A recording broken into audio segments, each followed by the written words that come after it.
সঠিকভাবে চুলা বন্ধ না করার কারণেই উত্তরায় গ্যাস পাইপলাইনে দুর্ঘটনা, জানালো তিতাস। বেশিরভাগ মত যেটা আমরা পেয়েছি সেটা হলো যে চুলাটাই সঠিকভাবে বন্ধ করা ছিল না। কেবল গ্রাহকদের সচেতন থাকার দোহাই দিয়ে দায় এড়াতে পারে না কর্তৃপক্ষ, মন্তব্য বিশেষজ্ঞদের। প্রতিকারের জন্য আমরা কোনো ব্যবস্থা করেছি আনুষ্ঠানিকভাবে, প্রাতিষ্ঠানিকভাবে সেরকম কোনো দৃষ্টান্ত এখন দেখা যাচ্ছে না। উত্তরায় গ্যাস পাইপলাইনে দুর্ঘটনায় দগ্ধ 2 জনের বেঁচে থাকার আশা ক্ষীণ। দুজনেরই শ্বাসনালী পোড়াতে ইনহেলেশন বার এবং খুবই ক্রিটিক্যাল। একমাত্র আমরা আমাদের চেষ্টা করব, বাকিটা উপরওয়ালা জানেন কি হবে। দেখছিলেন প্রধান শিরোনাম। দুপুরের সময় সঙ্গে আছে আমি আসাদ আজিম এবং আমি সঞ্জনা চৌধুরী। এবারে অন্যান্য শীর্ষ সংবাদ। রাজধানীর কিছু এলাকায় ওয়াসার পানিতে ময়লা আর দুর্গন্ধ, দুর্ভোগ বাসিন্দাদের। স্থায়ী সমাধানের আশ্বাস কর্তৃপক্ষের। ধর্মের অপব্যাখ্যা দিয়ে জঙ্গিরা উন্নয়নশীল মুসলিম দেশগুলোতে প্রবেশের চেষ্টা চালাচ্ছে বলছেন নিরাপত্তা বিশ্লেষকরা। সরকারকে সজাগ থাকার পরামর্শ। চট্টগ্রামের মিরসরাইয়ে 250 ভরি স্বর্ণ লুটের ঘটনার এখন পর্যন্ত কাউকে আটক করতে পারেনি পুলিশ। প্রতিবাদে ব্যবসায়ীদের মানববন্ধন। শিগগিরই নতুন কমিটি পাচ্ছে ঢাকা মহানগর আওয়ামী লীগ। দলের দুঃসময়ে অবদান রাখা কর্মীরাই প্রাধান্য পাবেন, জানালেন দায়িত্বপ্রাপ্তরা। এবং রাজশাহীর চরাঞ্চলে 8ম শ্রেণীর পর পড়ালেখার সুযোগ পাচ্ছে না মেয়েরা, বাড়ছে বাল্য বিয়ের হার। সরকারি উদ্যোগের পরামর্শ উন্নয়ন কর্মীদের।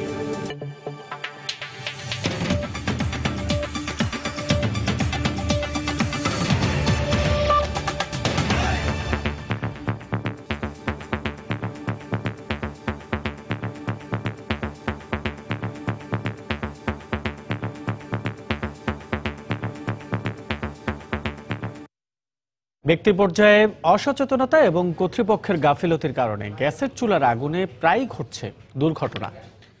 তিতাস কর্তৃপক্ষের দাবি, গ্যাস লাইনের ত্রুটি এবং চুলা বন্ধ না করার কারণে গতকাল উত্তরায় একই পরিবারের 5 জন দগ্ধ হয়।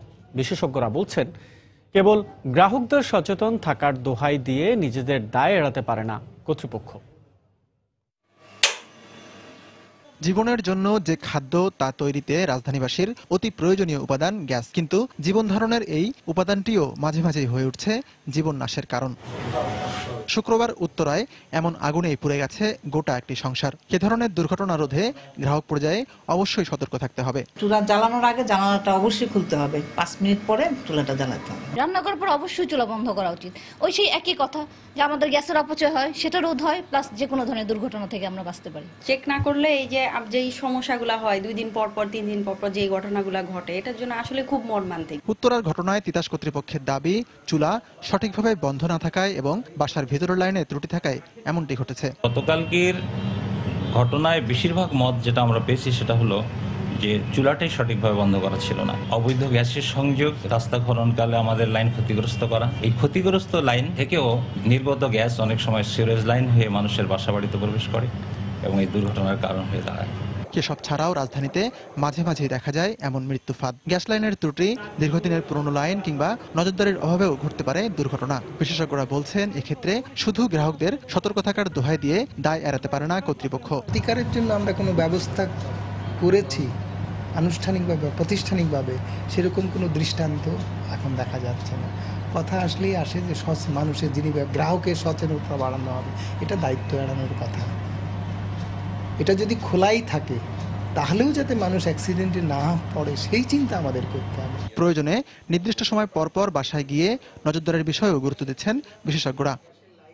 আতিকুর রহমান তমাল, সময় সংবাদ, ঢাকা। এদিকে উত্তরায় গ্যাসের পাইপলাইনে বিস্ফোরণের ঘটনায় দগ্ধ 2 জনের অবস্থা আশঙ্কাজনক বলে জানিয়েছেন ঢাকা মেডিকেলের বার্ন ইউনিটের সমন্বয়ক ডক্টর সামন্তলাল সেন। সকালে সাংবাদিকদের দগ্ধ প্রকৌশলী শাহনেওয়াজ ও সুমাইয়ার সর্বশেষ শারীরিক অবস্থা জানান তিনি।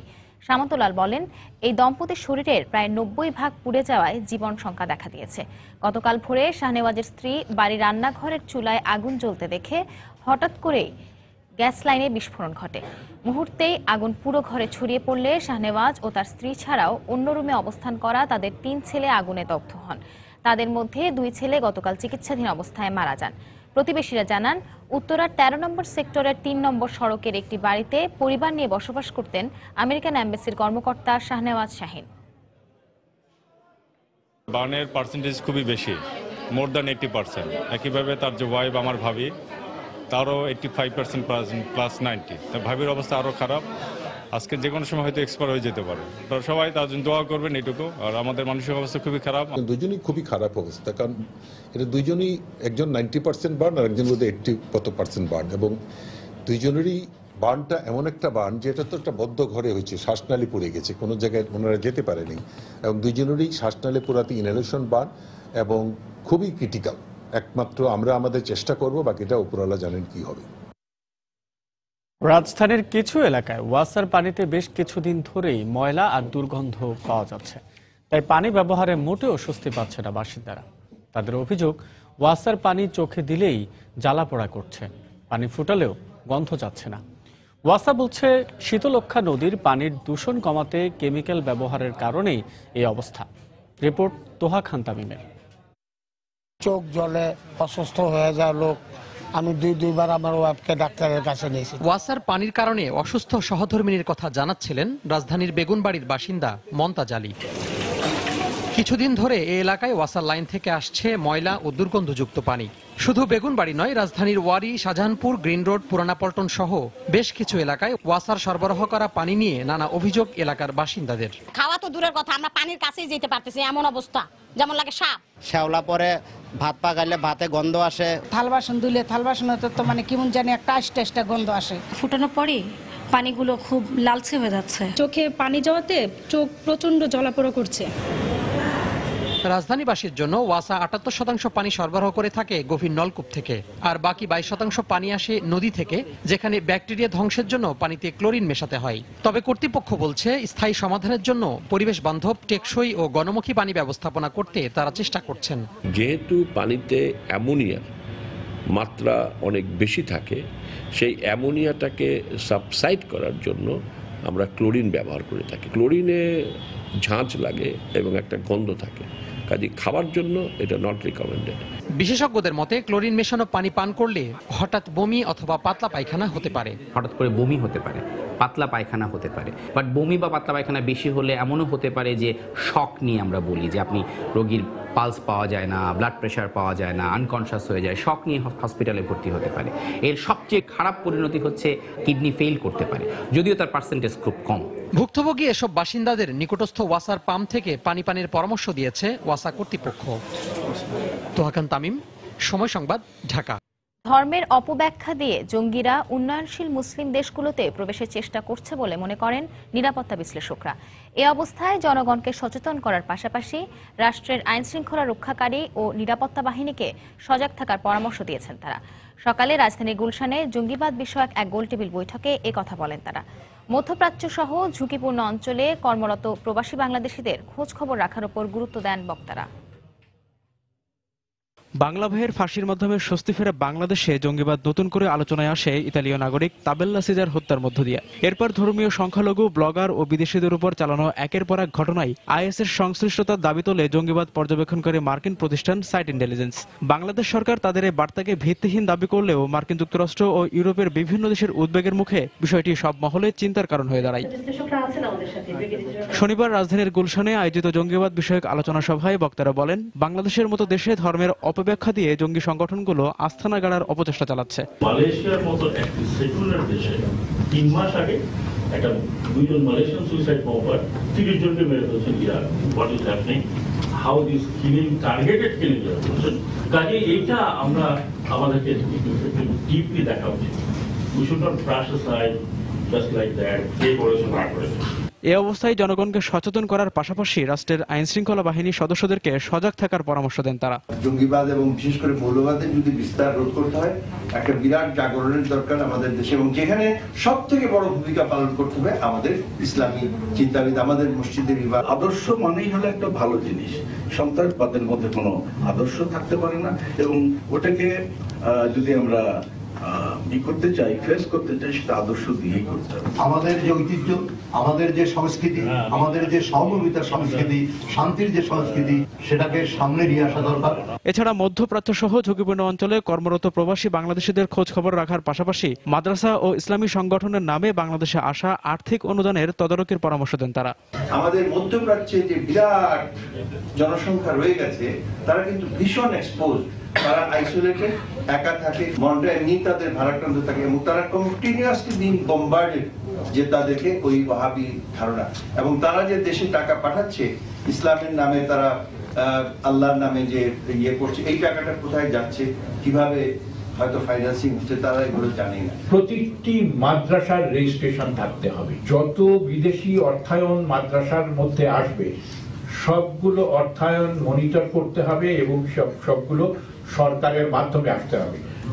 অন্য কোনোভাবে অর্থায়ন করা যাবে না কোনো মাদ্রাসাকে। কি করে সৌদি সামরিক জোটের মধ্যে বাংলাদেশ ঢুকে যায়, এই ঢোকার পেছনের অর্থ এবং কারণগুলো অনুসন্ধান করা দরকার।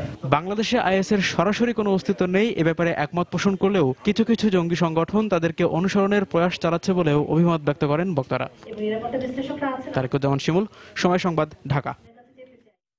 পঞ্চগড়ের দেবীগঞ্জে পুরোহিত হত্যার মূল হোতা সহ গ্রেফতার 3 জেএমবি সদস্যের 18 দিন করে রিমান্ড মঞ্জুর করেছেন আদালত। দুপুরে সিনিয়র জুডিশিয়াল ম্যাজিস্ট্রেট আদালতের বিচারক মার্জিয়া খাতুন এই আদেশ দেন। সকালে গ্রেফতার 3 জনকে আদালতে হাজির করে 2 মামলায় 20 দিন করে রিমান্ড আবেদন করে পুলিশ। পরে প্রত্যেককে 18 দিন করে রিমান্ডের আদেশ দেন বিচারক। বৃহস্পতিবার গভীর রাতে দেবীগঞ্জ উপজেলার বিভিন্ন স্থানে অভিযান চালিয়ে হত্যাকাণ্ডের মূল হোতা সহ 3 জেএমবি সদস্যকে আটক করে পুলিশ। একই সঙ্গে হত্যাকাণ্ডে ব্যবহৃত চাপাতি, ছুরি ও 2টি বিদেশি পিস্তলও জব্দ করা হয়। গত 21 ফেব্রুয়ারি ভোরে দেবীগঞ্জে নিজ বাড়িতে পুরোহিত জগেশ্বর রায়কে গলা কেটে হত্যা করে 3 মোটরসাইকেল আরোহী। এই ঘটনায় নিহতের বড় ভাই বাদী হয়ে একটি হত্যা মামলা এবং পুলিশ বাদী হয়ে অস্ত্র বিস্ফোরক আইনে আরও একটি মামলা করে। এদিকে যজ্ঞেশ্বর রায়কে হত্যার প্রতিবাদে ও জড়িতদের ফাঁসির দাবিতে মানববন্ধন করেছে ভারতের বাংলাদেশ জাতীয় পূজা উদযাপন পরিষদ। সকালে জাতীয় প্রেস ক্লাবের সামনে আয়োজিত এ কর্মসূচিতে বক্তারা অভিযোগ করেন, মঠ অধ্যক্ষকে হত্যার মাধ্যমে হিন্দুদের অস্তিত্বের ওপর আঘাত করা হয়েছে। আসন্ন দোল পূর্ণিমাকে সামনে রেখে দেশে অস্থিতিশীল পরিস্থিতি সৃষ্টি করতে এ হামলা করা হয়েছে বলেও অভিযোগ করেন তারা। সংখ্যালঘুদের নিরাপত্তা দিতে আইন শৃঙ্খলা রক্ষা বাহিনী ব্যর্থ হয়েছে বলেও মন্তব্য করেন বক্তারা।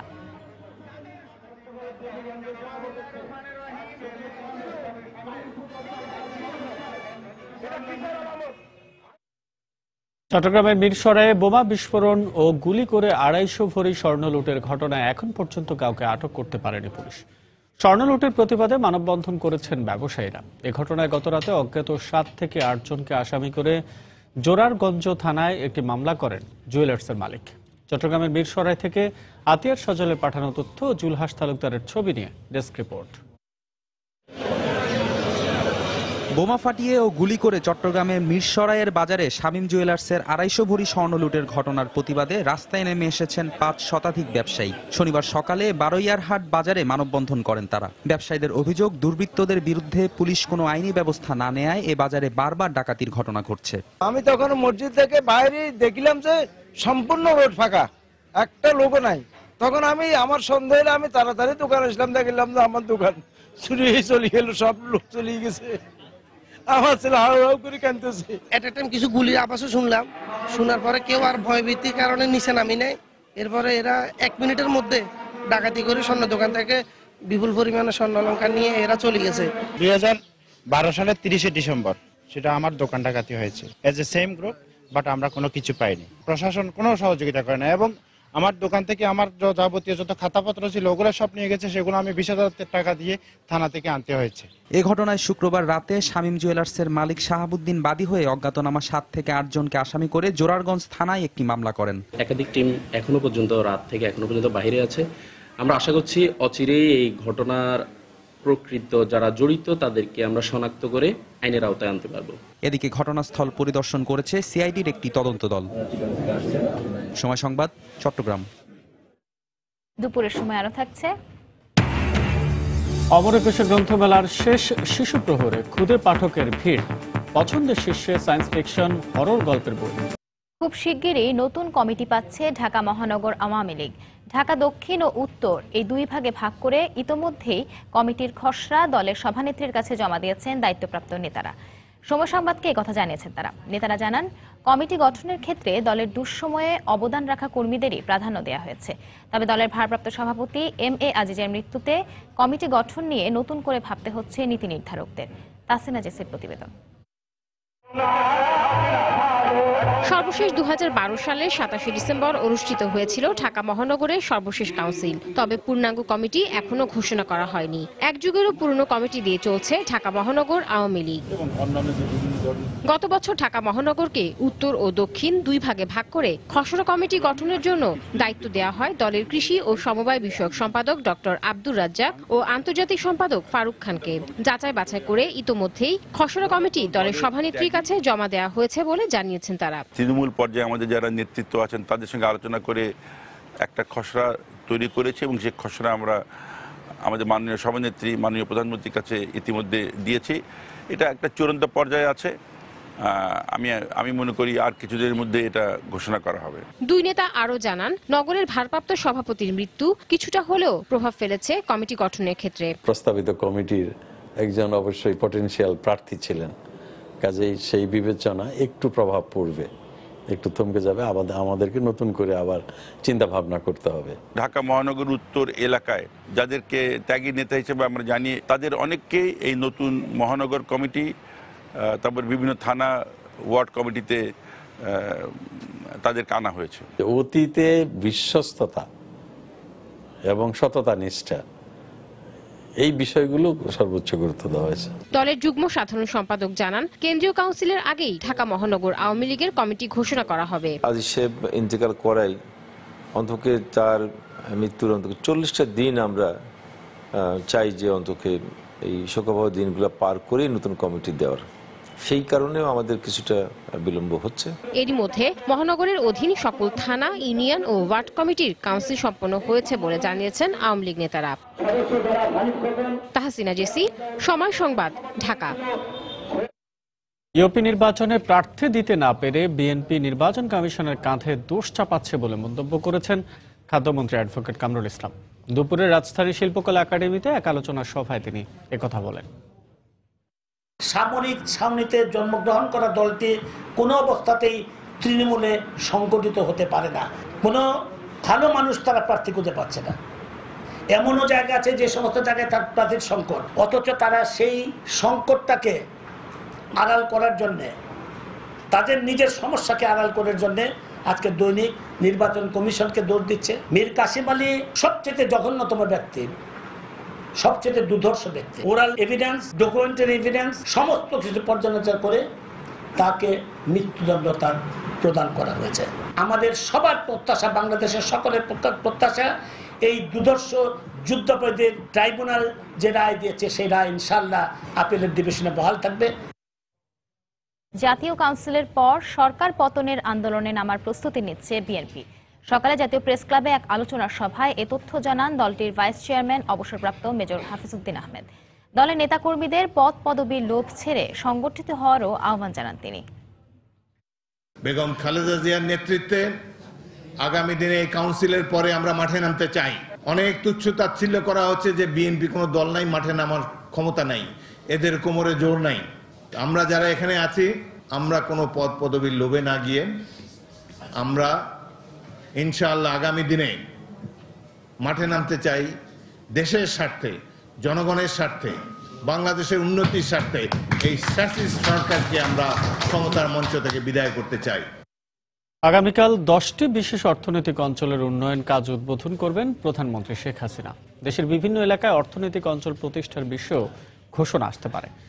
এরই মধ্যে জমি অধিগ্রহণ সহ বেশ কিছু অর্থনৈতিক অঞ্চলের কাজ চলছে বলে জানিয়েছে অর্থনৈতিক অঞ্চল কর্তৃপক্ষ বেজা। অর্থনীতিবিদরা বলছেন, বিনিয়োগকারীদের আস্থা ফেরাতে নজর দিতে হবে ওয়ান স্টপ সার্ভিস চালুর উপরও। সানবির রুবুলের রিপোর্ট। 2010 সালে সারা দেশে বিনিয়োগের সুবাতাস ছড়িয়ে দিতে বিশেষ অর্থনৈতিক অঞ্চল প্রতিষ্ঠার পরিকল্পনা হাতে নেয় সরকার। করা হয় নতুন আইনও। এসব অঞ্চলে বিনিয়োগ করলে বিশেষ সুবিধা, ওয়ান স্টপ সার্ভিসের মাধ্যমে কোনো ঝামেলা ছাড়াই একটি দপ্তর থেকে বিনিয়োগকারীদের সব কাজ করার বিধান রাখা হয়। বর্তমানে অর্থনৈতিক অঞ্চলের সংখ্যা দাঁড়িয়েছে 59টিতে। এসব অঞ্চলের জমি অধিগ্রহণ, অবকাঠামো উন্নয়নের ঠিকাদার নিয়োগের কাজ চলছে। এরই মধ্যে চাহিদার প্রেক্ষিতে চীন, জাপান, ভারতীয় বিনিয়োগকারীদের জন্য অঞ্চল নির্ধারণ করা হয়েছে। 10টা জোনের মধ্যে প্রত্যেকটাতেই আপনার ভালো অগ্রগতি আছে। প্রাইভেট 6টা জোন আছে এবং সবগুলো বলা যায় 90% আপনার ডেভেলপ হয়ে গেছে।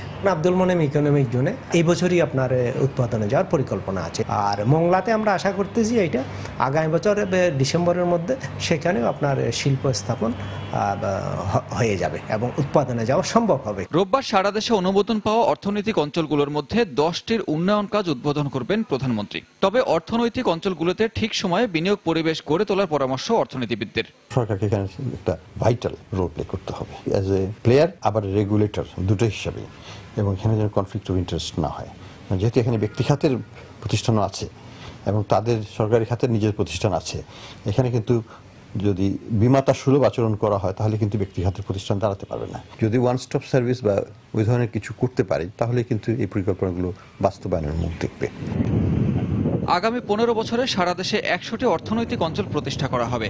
এতে 1 কোটি মানুষের কর্মসংস্থান এবং প্রতি বছর $40 বিলিয়ন পণ্য রপ্তানির পরিকল্পনা ঘোষণা করে সরকার। সানবীর রূপল, সময় সংবাদ, ঢাকা। শিশু কিশোরদের পদচারণায় জমে ওঠে সাপ্তাহিক ছুটির দিনে অমর একুশে গ্রন্থমেলার শিশু প্রহর। সকাল 10:30টায় শুরু হয়ে বেলা 1টা পর্যন্ত চলে এই প্রহর। সকাল থেকেই শিশু কর্নারে আনন্দ উল্লাসের পাশাপাশি ক্ষুদে পাঠকরা অভিভাবকদের সঙ্গে নিয়ে বিভিন্ন স্টলে ঘুরে পছন্দের বই কেনে। তাদের আগ্রহের তালিকায় ছিল সায়েন্স ফিকশন, হরর গল্পের বই। মেলা কর্তৃপক্ষ শিশুদের কথা চিন্তা করে মেলা প্রাঙ্গণে সিসিমপুর সহ বিভিন্ন শিশুতোষ অনুষ্ঠানের আয়োজন করে। শিশুরা ইকরি, মিকরি, টুকটুকি আর হালুমকে পেয়ে আনন্দে আত্মহারা হয়ে ওঠে। বিকেলের দিকে ভিড় আরো বাড়বে বলে আশা করছেন আয়োজকরা। হয়তো একটা দুটা হোক, কিছু না কিছু বই এনেছি তারা সেগুলো স্টলেই, কিন্তু আমার ভূতের বই বেশি পছন্দ। অনেকগুলো বই কিনেছি, জাদু শেখার বই একটা, আর 2-3টা বিজ্ঞান শেখার বই। দর্শক, এই মুহূর্তে মেলা প্রাঙ্গণে রয়েছেন সহকর্মী সৌমিত্র শুভ্র। বইমেলার খবর জানতে সরাসরি চলে যাচ্ছে তার কাছে। সৌমিত্র। আসাদ, অমর একুশে গ্রন্থমেলার সাপ্তাহিক ছুটির দিনগুলোতে যে ভিড় দেখা যায়, মানুষের যে স্রোত দেখা যায়, সেই স্রোত কিন্তু ইতোমধ্যেই প্রবাহিত হতে শুরু করেছে সোহরাওয়ার্দী উদ্যান প্রাঙ্গণে এবং বাংলা একাডেমি প্রাঙ্গণেও। আজ এই অমর একুশে গ্রন্থমেলার শেষ ছুটির দিন, শেষ শনিবার, এবং আজ যেহেতু শনিবার ছিল, সকালে ছিল শিশু প্রহর। কিছুক্ষণ আগে শিশু প্রহর অতিক্রান্ত হয়েছে এবং শিশু প্রহর অতিক্রান্ত হওয়ার পর মূলত যেই ভিড়টি ছিল আসলে শিশু কর্নার সহ যেই জায়গায় আসলে শিশুদের বইয়ের স্টল, সেই দিকে সেই ভিড়টা কিন্তু এখন ছড়িয়ে পড়েছে পুরো গ্রন্থমেলা চত্বরে, পুরো গ্রন্থমেলা প্রাঙ্গণে ছড়িয়ে পড়েছে এবং সবগুলো স্টলের সামনেই দেখা যাচ্ছে যে ভিড়। এবং আমরা এখন আপনাদেরকে যেটি দেখাচ্ছি যে যেই তোরণ দিয়ে আসলে প্রবেশ করে থাকেন বাংলা একাডেমির বিপরীত দিকের যে তোরণ দিয়ে সোহরাওয়ার্দী উদ্যানে পাঠকরা প্রবেশ করেন, সেই তোরণের সামনে আপনি দেখতে পাচ্ছেন যে আসলে ভিড় দেখা যাচ্ছে এবং দীর্ঘ সারিও রয়েছে। পাঠকরা প্রবেশ করছেন, বই কেনার জন্য আসছেন এবং এই পাঠকদের পদচারণায় কিন্তু খানিকক্ষণ পরে কিন্তু মুখরিত হয়ে উঠবে পুরো বইমেলা প্রাঙ্গণ। সেই জন্য কিন্তু আজ যেহেতু শেষ সাপ্তাহিক ছুটির দিন, মেলা একটু আগেই শুরু হয়েছে এবং তারপরে কিন্তু এই মেলা চলবে রাত 8টা পর্যন্ত। এছাড়া শিশু কর্নারে শিশুদের জন্য যেসব আয়োজন ছিল, যেমনটি ছিল সিসিমপুর নামে শিশুদের মধ্যে খুবই জনপ্রিয় একটি শো, সেই শোটি 12টা একটি পারফরমেন্স তারা করেছে এবং বিকেল 4টা এবং সন্ধ্যা 6:20 আরও 2টি পারফরমেন্স তারা করবে শিশুদের জন্য। এবং এছাড়া পুরো মেলা জুড়ে কিন্তু লেখকরা আসছেন, পাঠকরা আসছেন। লেখকদের মধ্যে কয়েকজনকে দেখতে পেয়েছি আমি। শিশুদের কাছে খুবই জনপ্রিয় সাহিত্যিক ডক্টর মোহাম্মদ জাফর ইকবাল এসেছেন এবং তাকে ঘিরে আসলে শিশুদের যে জটলা, সেটিও আমরা দেখতে পেয়েছি। আর এছাড়া এখন দর্শনার্থীরা আসছেন পাঠকরা মেলা প্রাঙ্গণে, তাদের উপস্থিতি আমরা বেশ দেখতে পাচ্ছি এবং সময় যত গড়াচ্ছে কিন্তু ততই বাড়ছে দর্শকদের, পাঠকদের উপস্থিতি এবং স্টলে স্টলে তারা যাচ্ছেন, বই দেখছেন। এবং যেহেতু আর মাত্র 2 দিন রয়েছে মেলার, এই শেষ সময়ে একেবারে শেষ মুহূর্তের যেই বই কেনা, সেটি এখন আসলে স্টলগুলোতে ঘুরে কিনছেন পাঠকরা। তো অমর একুশে গ্রন্থমেলার একেবারেই দুপুরের সময়ের এই হচ্ছে অবস্থা এবং সময় যত গড়াবে ভিড় তত বাড়বে, এমনটি আশা করছেন যারা প্রকাশকরা রয়েছেন, বিক্রেতারা রয়েছেন এবং আয়োজকরা রয়েছেন তারা। সহকর্মী সৌমিত্র শুভ্র জানাচ্ছিলেন বাংলা একাডেমি প্রাঙ্গণের অমর একুশে বইমেলা থেকে। 8ম শ্রেণী পাশের পর রাজশাহীর চরাঞ্চলগুলোতে পড়ালেখার সুযোগ পাচ্ছে না মেয়েরা। শহর রেখে লেখাপড়া করানোর সামর্থ্য না থাকায় চরাঞ্চলে বাড়ছে বাল্যবিয়ের হার। উন্নয়ন কর্মীরা বলছেন, আয় বৃদ্ধিমূলক কাজ কিংবা চরের মেয়েদের শহরে রেখে পড়ার সুযোগ করে দিতে হবে সরকারকে। প্রশাসনের ঊর্ধ্বতন কর্মকর্তারা সামাজিক সচেতনতার পাশাপাশি মেয়েদের উচ্চশিক্ষা নিশ্চিতে ব্যবস্থা নেওয়ার আশ্বাস দেন। আব্দুল সালামের তোলা ছবিতে রাকিবুল হাসানের প্রতিবেদন। রাজশাহীর পদ্মা নদীর 9টি চরে প্রাথমিক ও নিম্ন মাধ্যমিক স্কুলের সংখ্যা 12টি, মোট শিক্ষার্থীর সংখ্যা প্রায় 2500। এইসব স্কুলের আঙিনায় কিশোরীদের প্রাণবন্ত এই উচ্ছ্বাস থাকে 8ম শ্রেণী পাশ করা পর্যন্ত। কিন্তু এরপর দুর্গম পথ পাড়ি দেয়া, শহরে পড়াতে সামর্থ্যের অভাবসহ নানা কারণে ঘরের কাজে মন দিতে হয় তাদের। আর বিয়ে নিয়ে অভিভাবকদের খোঁড়া যুক্তির কারণে অল্প বয়সে সংসারের ভার পড়ে এই কিশোরীদের ওপরে। আমার বাবা মা সেরকম বোঝে না পড়ালেখার সামর্থ্য, এর জন্য তাড়াতাড়ি বিয়ে দিয়ে দেয়। সংসারে অনেক কাজ করতে হয়, ভারী জিনিস ছাড়তে হয়, বাচ্চা হয়েছে, সমস্যা হইলেও এখন কি করবে, চরে তো লেখাপড়া করানোর জায়গা নাই। যদি শুভ পাত্র পাই, ভালো ছেলে পাই, তাহলে আমরা ধরে বিয়ে দিই। পদ্মার এই চরগুলোতে বাল্যবিয়ের প্রভাব ঠেকাতে স্থানীয়ভাবে মেয়েদের আয় বৃদ্ধিমূলক কাজের সাথে যুক্ত করার পরামর্শ দিচ্ছেন উন্নয়ন কর্মীরা। টেকনিক্যাল কোনো যে কাজ দ্বারা আয় বৃদ্ধিমূলক কোনো কর্মসূচির সঙ্গে তার ওই চরে থেকে সে ব্যবস্থাটা করে দিতে হবে, যাতে পরিবারে থেকে সে আয় করতে পারে এবং সেই আয়ের জন্য সে পরিবার তাকে ভার ভাবলো না। ভাঙনপ্রবণ চরে স্কুল নির্মাণ ঝুঁকিপূর্ণ হওয়ায় প্রশাসনের শীর্ষ কর্মকর্তারা বলছেন, সামাজিক কর্মসূচির পাশাপাশি মেয়ে শিক্ষার্থীদের শহরে রেখে পড়ানোর পদক্ষেপ নেওয়া হবে। যে সমস্ত জায়গায় হোস্টেল আছে ওখানে আমরা তাদেরকে রাখার ব্যবস্থা করা যায় কিনা সেটা আমরা ইউনূস সাহেবের পরীক্ষা করে দেখার জন্য অনুরোধ করব। কিছু মোটিভেশনাল কাজ আমরা করব, শিক্ষাটাও একটা এটার প্রধান দিক। আর বাল্য বিবাহ যারা পড়ায় তাদেরকেও আমরা আইনের আওতায় এনে বা তাদেরকেও আমরা মোটিভেশন করব। বেসরকারি উন্নয়ন সংস্থা এসিডির তথ্যানুসারে জেলায় চরাঞ্চলে বাল্যবিয়ের হার 60 থেকে 70%। রাকিবুল হাসান, সময় সংবাদ, রাজশাহী। দুপুরের সময় আরো থাকছে। 5 বছরের রক্তক্ষয়ী গৃহযুদ্ধের পর অবশেষে সিরিয়া যুদ্ধবিরতি কার্যকর।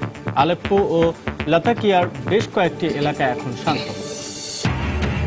এশিয়া কাপে চিরপ্রতিদ্বন্দ্বী ভারত পাকিস্তান মহারণ আজ। ব্যাটিং বোলিং এর ধুন্ধুমার লড়াই দেখার অপেক্ষায় ক্রিকেট প্রেমীরা।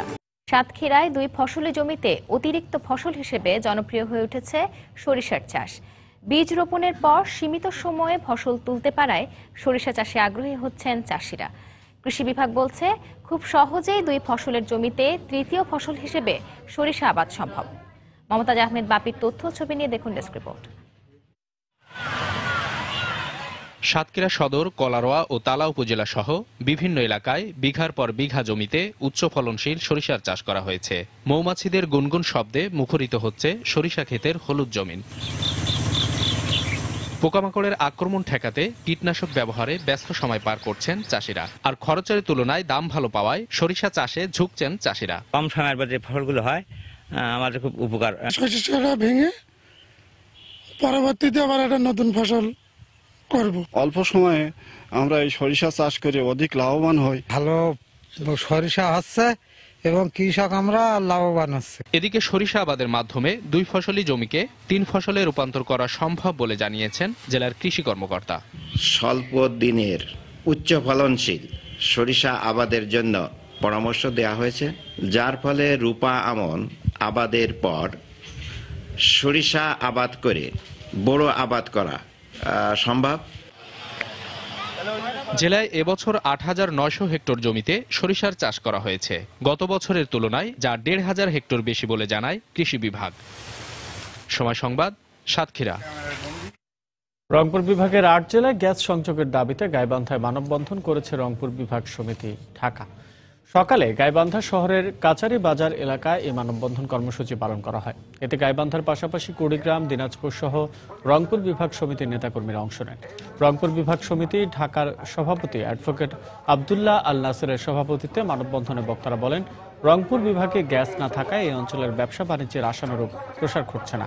তাই কৃষি প্রধান রংপুর বিভাগের জীবনমান উন্নয়নে দ্রুত গ্যাস সংযোগের দাবি জানানো হয়। এছাড়া গাইবান্ধায় কৃষি বিশ্ববিদ্যালয় প্রতিষ্ঠার দাবি জানানো হয়।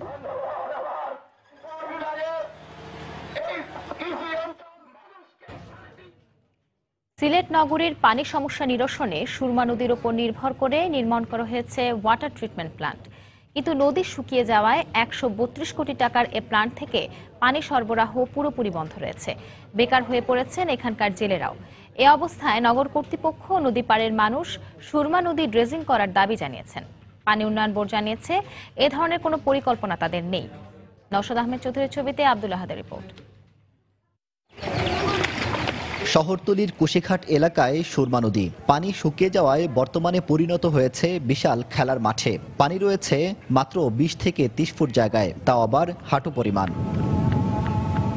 নগরীতে প্রতিদিন 2 কোটি 80 লাখ লিটার বিশুদ্ধ পানি সরবরাহের লক্ষ্যে এ এলাকায় 132 কোটি টাকা ব্যয়ে নির্মাণ করা হয় ওয়াটার ট্রিটমেন্ট প্ল্যান্ট। কিছুদিনের মধ্যে এটি উদ্বোধন হওয়ার কথা, কিন্তু সুরমায় পানি না থাকায় উদ্বোধনের আগেই 3 মাস ধরে বন্ধ রয়েছে প্ল্যান্টটি। সুরমা থেকে যে পাইপ দিয়ে প্ল্যান্টে পানি যাওয়ার কথা সেটি এখন পানির ওপর ভেসে রয়েছে।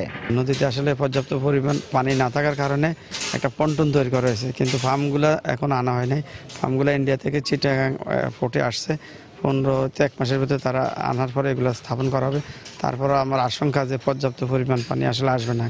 ড্রেজিংয়ের প্রয়োজনীয়তার কথা তুলে ধরে সিটি কর্পোরেশনের প্রধান নির্বাহী জানান, শুকনো মৌসুমে বন্ধ রাখতে হবে প্ল্যান্টটি। তবে নদী খননের পরিকল্পনা নেই বলে জানায় পানি উন্নয়ন বোর্ড।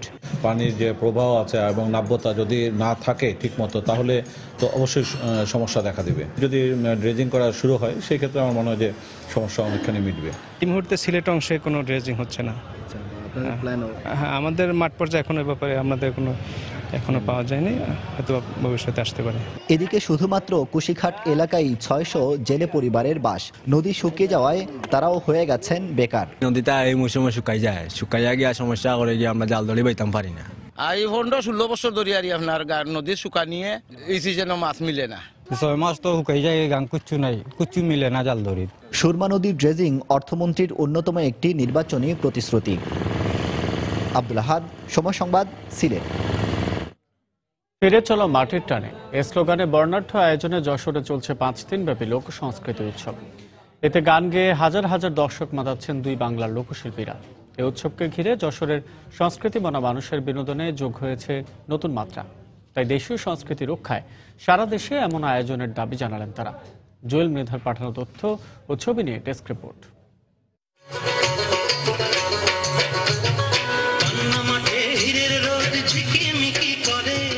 ইট, কাঠ, পাথরের ঘেরাটোপে হারিয়ে যেতে বসেছে চিরায়ত বাংলার লোকসংস্কৃতি। কিন্তু প্রতিটি বাঙালি মনই ফিরতে চায় আপন শেকড়ে, মাটির কাছাকাছি। সে চিন্তা মাথায় রেখেই 2008 সাল থেকে যশোরে আয়োজন করা হচ্ছে লোকসংস্কৃতি উৎসব। এবারও জেলার টাউন হল মাঠে উদীচী আয়োজিত লোকসংস্কৃতি উৎসব রূপ নিয়েছে 2 বাংলার সংস্কৃতি প্রেমীদের মিলন মেলায়।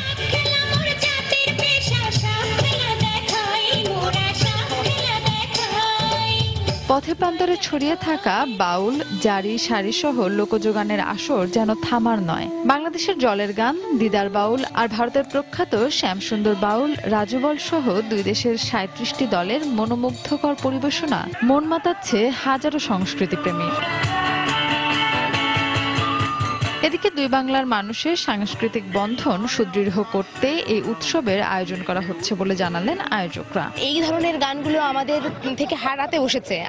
আমরা যারা আছি যুব সমাজ, তারা হয়তো হিন্দি গান বা আদার্স গানের প্রতি আমরা অ্যাট্রাক্টেড হয়ে যাচ্ছে। এই গানগুলো শুনে মনে হচ্ছে যে না, আমরা আবার ফিরে এসেছি আমাদের নিজের মাটিতে, নিজের দেশে, নিজের সংস্কৃতিতে। যশোরের উদ্দেশ্যে যে অনুষ্ঠান করছে, এটা অবশ্যই বাঙালি জাতি তার সংস্কৃতি, তার কৃষির জন্য একটি বিরাট পাওয়া। লোক সংস্কৃতির যে মূল যে কথা, সেটি হচ্ছে মানবিকতা, সেটি হচ্ছে প্রগতিমুখীনতা।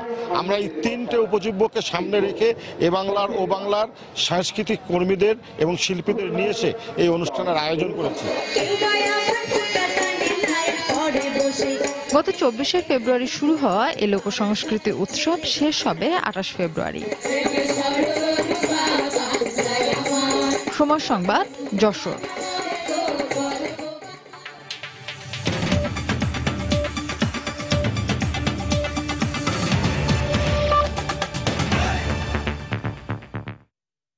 অবশেষে শুক্রবার মধ্যরাত থেকে সিরিয়ায় যুদ্ধবিরতি কার্যকর হয়েছে। এর আগে দেশটিতে যুক্তরাষ্ট্র ও রাশিয়ার উদ্যোগে যুদ্ধবিরতির প্রস্তাবে সর্বসম্মতিক্রমে অনুমোদন দেয় নিরাপত্তা পরিষদ। এই পরিস্থিতিতে সিরিয়া বিষয়ে জাতিসংঘের বিশেষ দূত স্টাফান ডি মিস্তারা জানিয়েছেন, যুদ্ধবিরতি মানা হলে সরকার ও বিদ্রোহীদের মধ্যে ভেস্তে যাওয়া শান্তি আলোচনা আগামী 7 মার্চ শুরু হবে। যুক্তরাষ্ট্র ও তার মিত্র দেশগুলো সিরিয়ায় সন্ত্রাসবিরোধী যুদ্ধের আড়ালে কূটকৌশল চালাচ্ছে বলে অভিযোগ করেছেন রুশ পররাষ্ট্রমন্ত্রী সের্গেই লাভরভ। যুদ্ধবিরতি কার্যকরের কয়েক ঘন্টা আগেও অনলাইনে প্রকাশিত একটি ভিডিওতে দেখা যায় রুশ বাহিনী দামেস্কের জোবার, দৌমা ও হোমস প্রদেশের তেইরমালায় বিদ্রোহী নিয়ন্ত্রিত এলাকাগুলোতে বিমান হামলা চালিয়েছে। যদিও এসব হামলা সিরিয়ার বিভিন্ন সন্ত্রাসী গোষ্ঠীর অবস্থান লক্ষ্য করে চালানো হচ্ছে বলে রুশ প্রতিরক্ষা মন্ত্রণালয় দাবি করেছে। এর কয়েক ঘন্টা পরেই মধ্যরাত থেকে একটি সাময়িক যুদ্ধবিরতি কার্যকর হয়। সংশ্লিষ্ট পক্ষগুলো এটি মেনে চললে 5 বছরে এটি হবে বিবদমান পক্ষগুলোর মধ্যে লড়াইয়ের প্রথম বিরতি। শনিবার আন্তর্জাতিক পর্যবেক্ষণ সংস্থাগুলো বলে, আলেপ্পো ও লাতাকিয়া প্রদেশের বেশ কয়েকটি এলাকা এখন অনেকটাই শান্ত। এর আগে জাতিসংঘের নিরাপত্তা পরিষদ যুদ্ধবিরতি কার্যকরে সমর্থন দিয়ে একটি প্রস্তাব পাশ করে। যুদ্ধবিরতি কার্যকর হওয়ায় সিরিয়া শান্তি আলোচনার আবারও নতুন করে সম্ভাবনা দেখা দিয়েছে। সিরিয়া বিষয়ক জাতিসংঘের বিশেষ দূত স্টাফান ডি মিস্তুরা বলেছেন, সব ঠিকঠাক থাকলে সিরিয়া সংকট সমাধানে খুব শিগগিরই জেনেভায় আলোচনায় বসবে আন্তর্জাতিক সম্প্রদায়। সিরিয়ায় শান্তি ফিরিয়ে আনার একটি জোরালো সম্ভাবনা দেখা দিয়েছে। আশা করি এবারে অনাকাঙ্ক্ষিত কিছু ঘটবে না, কারণ সিরিয়ার জনগণের জন্য শান্তি ও স্থিতিশীলতা ভীষণ জরুরি। গেল 5 বছরে তারা সর্বস্ব হারিয়েছে। এরই মধ্যে রুশ পররাষ্ট্রমন্ত্রী সের্গেই লাভরভ অভিযোগ করলেন, সিরিয়ায় মার্কিন নেতৃত্বাধীন জোট জঙ্গিদের বিরুদ্ধে লড়াইয়ের আড়ালে প্রতারণা করছে। মার্কিন জোটের এখন এই সন্ত্রাস বিরোধী যুদ্ধের নামে কৌতুকটা বন্ধ করা উচিত। মিস্টার ওবামা বলেন, আসাদ সরকার ক্ষমতায় থাকার কারণে সিরিয়ায় তারা সন্ত্রাসীদের নির্মূল করতে পারছেন না, কারণ আসাদ জঙ্গিদের মদদ দেয়। এটা সম্পূর্ণ হাস্যকর কথা। সিরিয়ায় বাশার আল আসাদের বৈধ সরকারই আসলে লড়াইটা করছে। আশা করি আমার মার্কিন বন্ধুরা তা বুঝতে পারবেন। ইতোমধ্যে আল কায়দা সংশ্লিষ্ট জঙ্গি গোষ্ঠী আল নুসরা ফ্রন্ট যুদ্ধবিরতিকে নাকচ করে দিয়ে বলেছে, সিরীয় সরকারকে উৎখাতের আগে তারা থামবে না। রঞ্জন শুভ্র, সময় সংবাদ। কৃষক কল্যাণ কর্মসূচিতে অংশ নিতে আজ দক্ষিণ পশ্চিমাঞ্চলীয় রাজ্য কর্ণাটকে যাচ্ছেন ভারতের প্রধানমন্ত্রী নরেন্দ্র মোদী। এনডিটিভি জানায়, রাজ্যের উত্তরাঞ্চলীয় বেলাগাভিতে তার ভাষণ দেওয়ার কথা রয়েছে। কংগ্রেস শাসিত কর্ণাটকে গত বছর দারিদ্র্যের কারণে অন্তত 1000 কৃষক আত্মহত্যা করেন বলে জানায় গণমাধ্যম। এর মধ্যে রাজ্যের মন্দা এলাকায় সবচেয়ে বেশি আত্মহত্যার ঘটনা ঘটেছে। এলাকাটিতে প্রচুর আখ উৎপাদন হলেও চিনিকলগুলো একের পর এক বন্ধ হয়ে যাওয়ায় কৃষকেরা চরম সংকটে পড়েন। গত বৃহস্পতিবার সকালেও ঋণগ্রস্ত এক কৃষকের আত্মহত্যার খবর জানিয়েছে গণমাধ্যম। নরেন্দ্র মোদীর সরকার এরই মধ্যে চিনিকলগুলো চালু করতে প্রণোদনার ঘোষণা দিয়েছে। পাশাপাশি দরিদ্র পরিবারগুলোকে সাহায্য করতে কর্মসংস্থান ও ভাতা দেওয়ার ব্যবস্থা করা হয়েছে।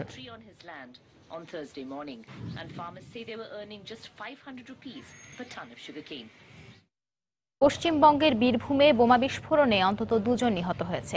কলকাতার গণমাধ্যম 24 ঘন্টা জানায়, শনিবার বীরভূম জেলার শিবপুর গ্রামে 2 জনের শরীরে বোমা বাঁধার সময় এই বিস্ফোরণের ঘটনা ঘটে। তবে এই ঘটনায় 1 জন নিহত ও 1 জন আহতের কথা জানায় এনডিটিভি। ঘটনাস্থল থেকে একজনের মৃতদেহ উদ্ধার করেছে পুলিশ। রাজনৈতিক উদ্দেশ্যেই তারা হামলার পরিকল্পনা করছিলেন বলে ধারণা করছে পশ্চিমবঙ্গের গণমাধ্যম। তবে এ ব্যাপারে মন্তব্য না করলেও ঘটনার তদন্ত চলছে বলে জানায় পুলিশ।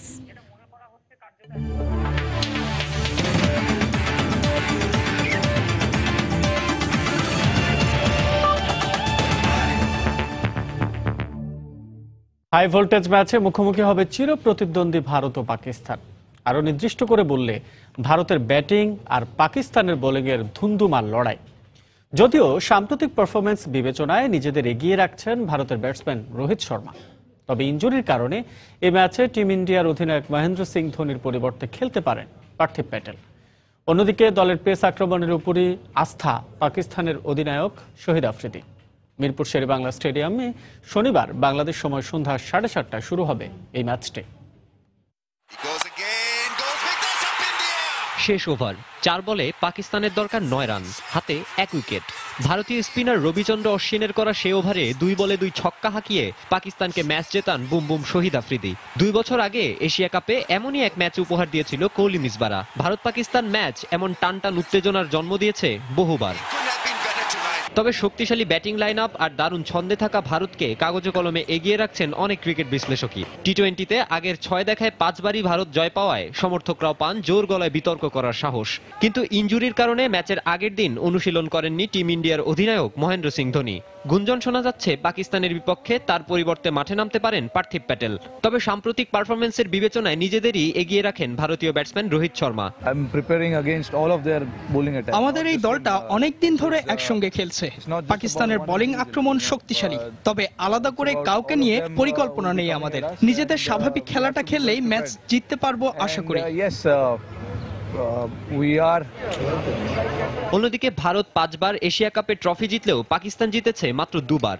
তবে নিজেদের পেস বোলিং আক্রমণে ভরসা পাকিস্তানের অধিনায়ক শহীদ আফ্রিদির। সদ্য টি-20 ফরম্যাটের পাকিস্তান সুপার লিগে খেলার অভিজ্ঞতা কাজে লাগিয়ে ব্যাটসম্যানরাও ভালো করবে বলে বিশ্বাস তার।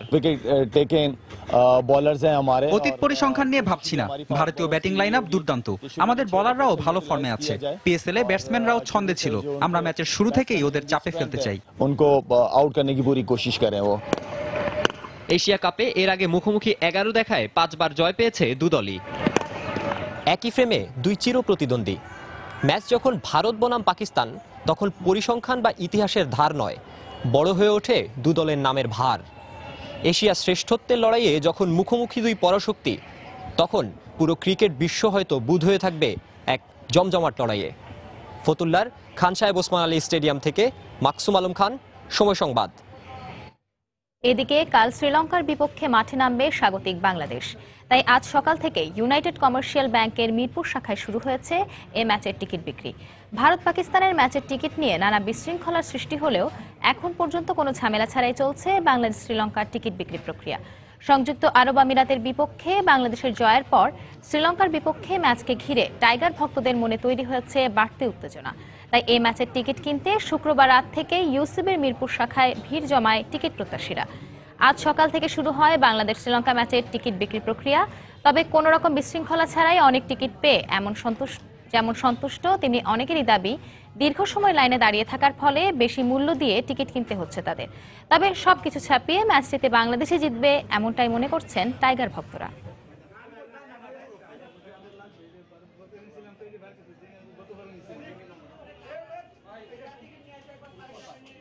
আশা করি বাংলাদেশ এবং শ্রীলঙ্কার খেলাটা খুব জমবে, খুব ভালো লাগবে। এত সময় খুব কষ্ট লাগছিল, এখন খুব ভালো লাগতেছে। টিকিট আশা করি সাকিব মাশরাফি জ্বলে উঠবে, আবার আমরা ফাইনাল খেলবো। একজন করে মেয়ে দিচ্ছে, তো যদি 2-3 জন করে মেয়ে দিত, 10 জন ছেলে দিচ্ছে, একজন মেয়ে দিচ্ছে, যার কারণে লাইনে অনেকক্ষণ ধরেই দাঁড়িয়ে আছি। গতকালকে থেকেই টিকিটের সিরিয়াল দিছি, এখনো টিকিট হাতে পাই নাই।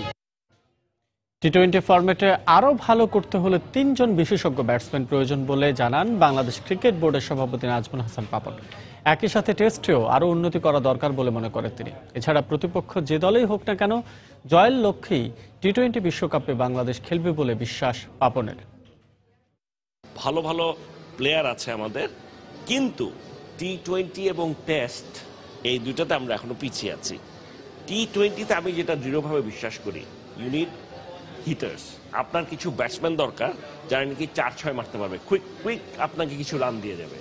আমরা মনে করি আমরা যে কোনো দলকে হারাতে পারবো, এই বিশ্বাস নিয়ে আমরা যাব। তারপর বাকিটা পারফরমেন্সের উপরে।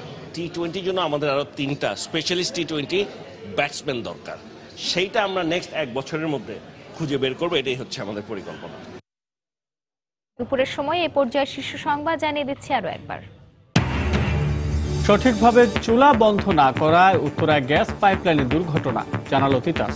সচেতনতার কথা বলে দায় এড়ানো যাবে না, মন্তব্য বিশেষজ্ঞদের। রাজধানীর কিছু এলাকায় ওয়াসার পানিতে ময়লা আর দুর্গন্ধ, দুর্ভোগ বাসিন্দাদের।